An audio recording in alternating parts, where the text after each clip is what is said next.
భారత రాజ్యాంగం అనగానే వెంటనే గుర్తొచ్చే పేరు డాక్టర్ బిఆర్ అంబేద్కర్. ఎందుకంటే రాజ్యాంగ రూపకల్పనలో ఆయన పాత్ర అనన్య సామాన్యం. రాజ్యాంగం అమల్లోకి వచ్చి 74 సంవత్సరాలు గడిచినా రాజ్యాంగ రచనలో డాక్టర్ అంబేద్కర్ గారి పాత్ర గురించి ఇంకా విమర్శనాత్మక ప్రశ్నలు వస్తూనే ఉన్నాయి. చాలామంది ఇంత పెద్ద రాజ్యాంగాన్ని ఒక్కరే ఎలా రాయగలరు?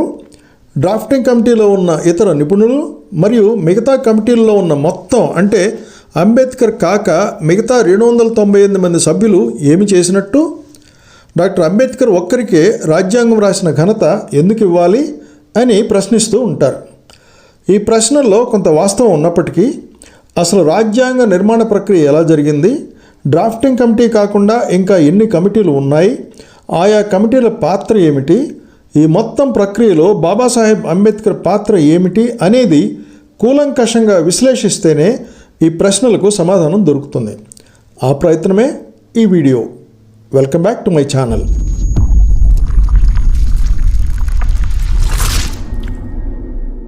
ప్రభుత్వం అనేది శరీరం అయితే రాజ్యాంగం అనేది ఆత్మ లాంటిది. ప్రభుత్వాలకు దిశానిర్దేశాలు చూపించేదే ఈ రాజ్యాంగం. రాజ్యాంగం అనేది దేశంలోనే ఒక సుప్రీం చట్టం. భారత రాజ్యాంగం ద్వారా భారతదేశానికి గణతంత్ర ప్రతిపత్తి వచ్చింది. 1950 జనవరి 26న భారత రాజ్యాంగాన్ని ఆమోదించిన తర్వాత స్వతంత్ర భారతదేశం సర్వసత్తాక ప్రజాస్వామ్య గణతంత్ర రాజ్యంగా అవతరించింది. జనవరి 26ని ఎందుకు రిపబ్లిక్ డేగా జరుపుకుంటున్నాము అంటే లాహోర్లో జనవరి 26, 1930ని పూర్ణ స్వరాజ్ దినంగా భావించడం వలన అదే జనవరి 26ని ప్రతి సంవత్సరం గణతంత్ర దినంగా అంటే రిపబ్లిక్ డేగా జరుపుకుంటున్నాం. భారత రాజ్యాంగం అనేది శాసనం ద్వారా కాక రాజ్యాంగ సభ ద్వారా తయారు చేయబడి చేతితో రాయబడిన రాజ్యాంగం. భారత రాజ్యాంగాన్ని రిటన్ కాన్స్టిట్యూషన్ అని ఎందుకంటారంటే మొత్తం 234 పేజీలను ఇద్దరు వ్యక్తులు చేతితో రాశారు. అలా స్వదస్తూరితో రాసిన ఆ వ్యక్తులు ఎవరు, అలా రాసినందుకు వారు ఎంత ఫీజు తీసుకున్నారు అనే వివరాలు ఈ వీడియో చివరిలో తెలియజేస్తాను. కాబట్టి ఈ వీడియో స్కిప్ చేయకుండా చివరి వరకు చూడండి. ఇకపోతే రాజ్యాంగం తయారు చేయడానికి జరిగిన వివిధ దశల గురించి చర్చిద్దాం.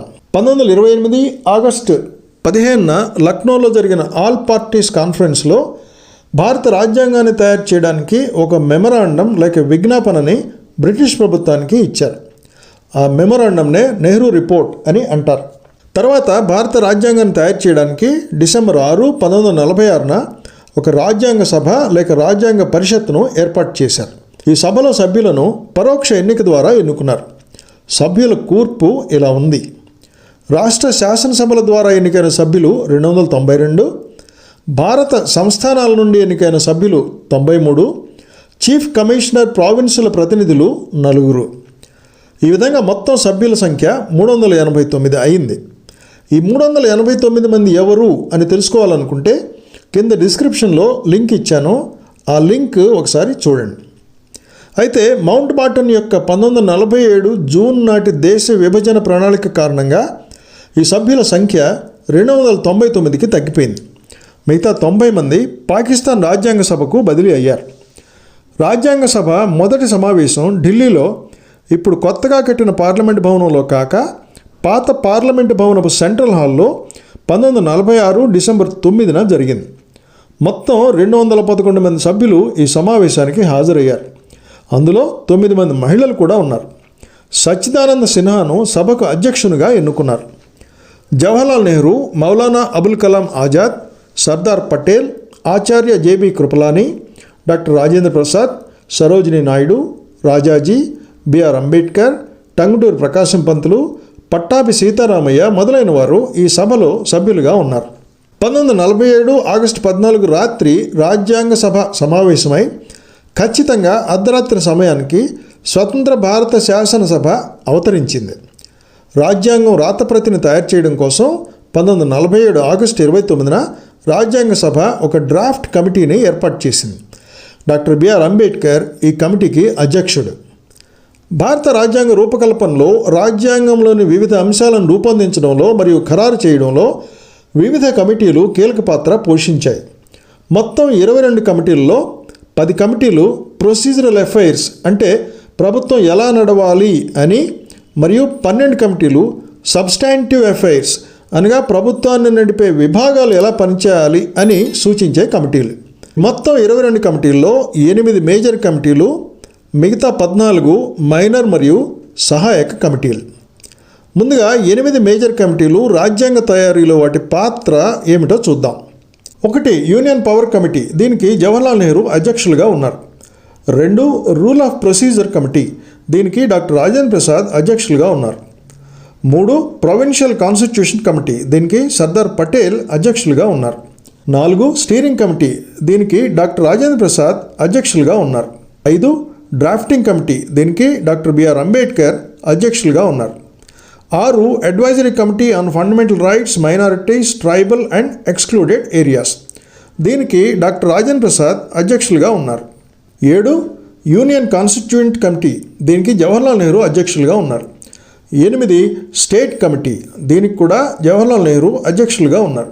ఈ 8 కమిటీల్లో కేంద్రానికి ఎలాంటి అధికారాలు ఉండాలి అనేది నెహ్రూ అధ్యక్షతన యూనియన్ పవర్స్ కమిటీ తయారు చేసింది.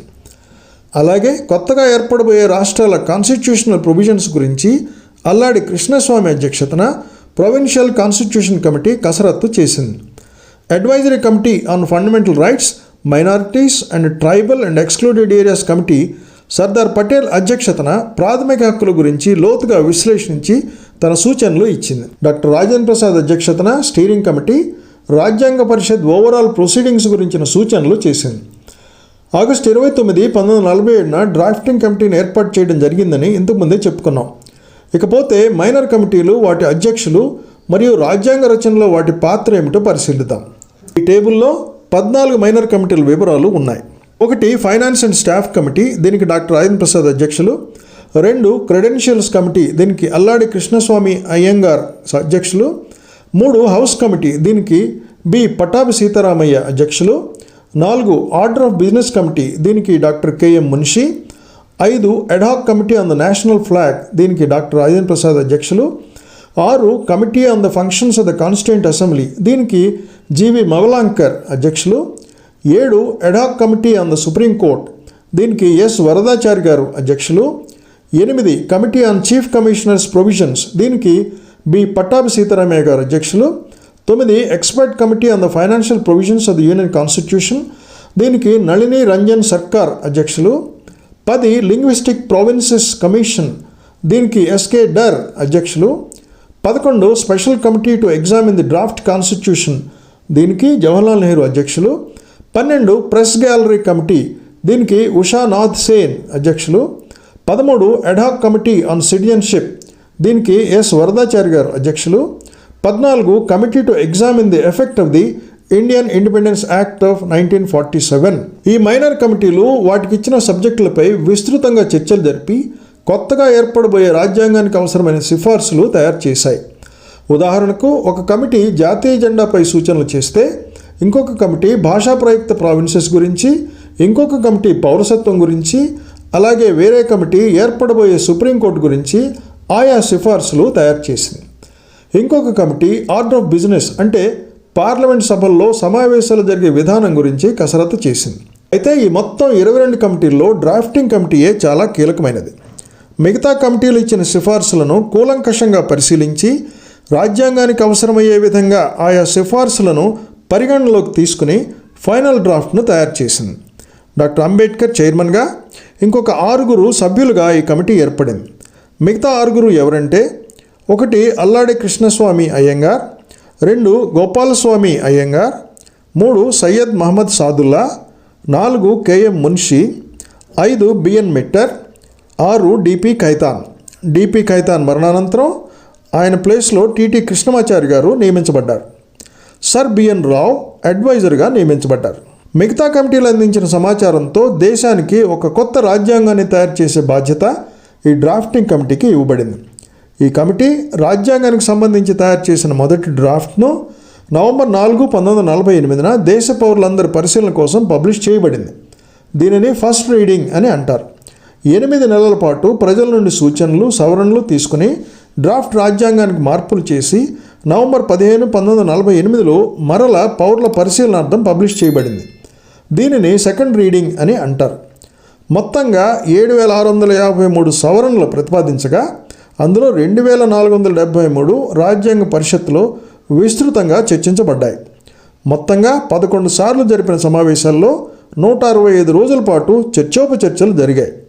థర్డ్ రీడింగ్ నవంబర్ 14, 1949 మొదలై నవంబర్ 26, 1949 రాజ్యాంగం ఆమోదించబడింది. ఈ 165 రోజుల్లో 144 రోజులు ముసాయిదా రాజ్యాంగం అంటే డ్రాఫ్ట్ కాన్స్టిట్యూషన్ మీదే చర్చలు జరిగాయి.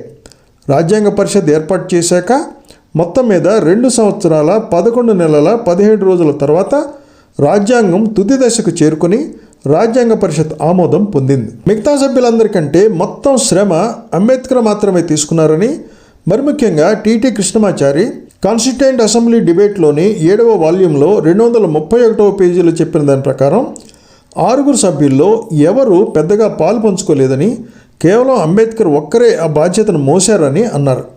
కాన్స్టిట్యూయెంట్ అసెంబ్లీ డిబేట్లోని 11వ వాల్యూంలో ఆర్వి ధులేకర్ ఏమన్నారంటే, హెర్క్యులిస్ మోసిన బరువు కంటే అంబేద్కర్ ఎక్కువ బరువు మోశారని అన్నారు.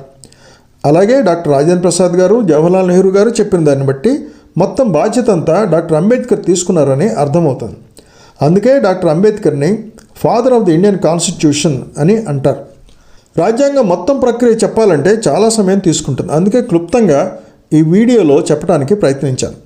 అలాగే ఈ వీడియోలో రాజ్యాంగం తయారీలో మొత్తం ఎన్ని కమిటీలు పనిచేశాయి, వాటి పాత్ర ఏమిటి, డ్రాఫ్టింగ్ కమిటీ పాత్ర ఏమిటి, అందులో మరి ముఖ్యంగా డాక్టర్ అంబేద్కర్ పాత్ర ఏమిటి అనే విషయాలు చర్చించడం జరిగింది. కేవలం అంబేద్కర్ ఒక్కరే రాజ్యాంగాన్ని రాశారు అని చెప్పడం కరెక్ట్ కానప్పటికీ ఫైనల్ డ్రాఫ్ట్ తయారు చేయటంలో అంబేద్కర్ చాలా కీలక పాత్ర పోషించారు అనేది ఎవరు కాదనలేని నిజం.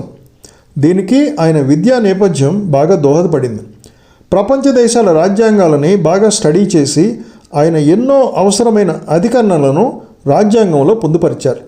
మరి ముఖ్యంగా మహిళలు, బడుగు, బలహీన వర్గాల కోసం ప్రత్యేక నిబంధనలను తయారు చేశారు. చివరగా డాక్టర్ అంబేద్కర్ని ఎక్కువ చేయాలనో మిగతా వారిని తక్కువ చేయాలనో ఈ వీడియో చేయలేదు.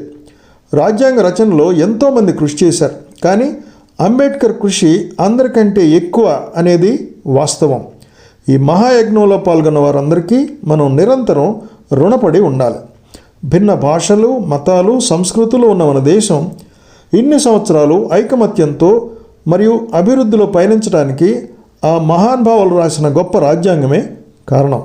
ఇకపోతే వీడియో మొదట్లో రాజ్యాంగాన్ని చేతితో రాసిన కాలిగ్రాఫర్స్ ఎవరో చివరిలో చెప్తానని చెప్పాను కదా. ఒకరు ప్రేమ్ బిహారీ నారాయణ్ రాయ్జాదా. ఆంగ్లంలో తన స్వదస్తూరితో ఫ్లోయింగ్ ఇటాలిక్ స్టైల్లో రాజ్యాంగాన్ని రాశారు. ప్రతి పేజీ కింద ప్రేమ్ అని ఆయన పేరు కనపడుతుంది. దీనికోసం ఆయన ఎలాంటి రుసుము తీసుకోలేదు.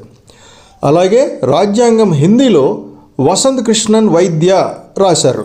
ఈయన కూడా ఎలాంటి రుసుము తీసుకోలేదు. ఇలా రాయడానికి వారికి 2 సంవత్సరాల సమయం తీసుకుంది. ఈ రాత ప్రతులను ఢిల్లీలోని పార్లమెంట్ హౌస్లోని లైబ్రరీలో హీలియం గ్యాస్ నింపిన బాక్సుల్లో భద్రపరిచారు. ఎందుకంటే వారు బ్లాక్ ఇంక్తో రాశారు. గాలిలో ఆక్సిజన్ రియాక్షన్ అంటే ఆక్సిడేషన్ వల్ల ఆ అక్షరాలు త్వరగా ఎండిపోతాయి. అలా త్వరగా ఫేడ్ అవుట్ అవ్వకుండా హీలియం గ్యాస్ ఉన్న బాక్సుల్లో పెట్టారు. ఇలా చేయడం వల్ల ఆ ఒరిజినల్ రాజ్యాంగ ప్రతులు చాలా కాలం వరకు భద్రంగా ఉంటాయి. రాజ్యాంగంలోని కమిటీలు, వాటి పాత్ర, మరి ముఖ్యంగా డాక్టర్ అంబేద్కర్ కృషి గురించి మీరేమనుకుంటున్నారో కామెంట్ సెక్షన్లో తెలియజేయండి. ఈ వీడియో నచ్చితే లైక్ చేయండి, షేర్ చేయండి, కామెంట్ చేయండి, మరియు నా ఛానల్ని సబ్స్క్రైబ్ చేయండి. ఇలాంటి డిఫరెంట్ వీడియోల కోసం నా ఛానల్ని చూస్తూనే ఉండండి.